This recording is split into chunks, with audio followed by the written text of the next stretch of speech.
तो ये सल्तनत काल की मुद्राएं, ठीक है, सल्तनत काल की मुद्राएं। सल्तनत काल की मुद्राएं जो हैं उनमें एक मुद्रा है दिहली, ठीक है।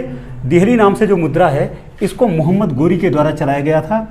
इसमें एक तरफ लक्ष्मी माँ का फोटो था और एक घुड़सवार का, एक तरफ लक्ष्मी माँ और घुड़सवार का चित्र बना होता था और दूसरी तरफ मोहम्मद बिन साम लिखा होता था। मोहम्मद बिन साम जो लिखा होता था ये मोहम्मद गोरी का ही नाम था, ठीक है।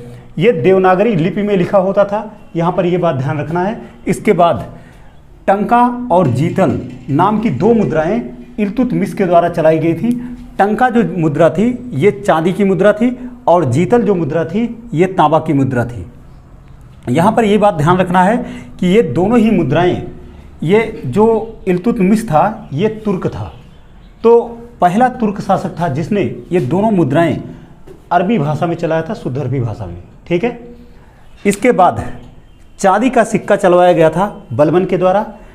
एक सोने के जो सिक्के चल रहे थे पहले से उनका वजन बढ़वा दिया गया था गयासुद्दीन तुगलक के द्वारा, ठीक है। गयासुद्दीन तुगलक के शासनकाल में सोने के जो सिक्के होते थे उनका वजन बढ़ गया था, ठीक है।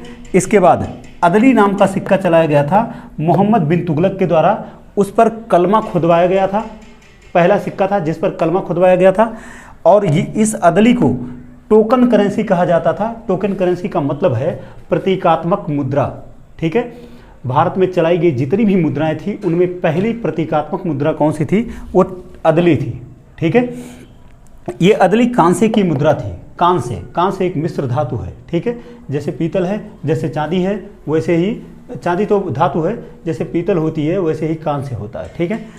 इसके बाद अधा और बिख ये दोनों नाम से दो मुद्राएं फिरोज शाह तुगलक के द्वारा चलाया गया था, ठीक है।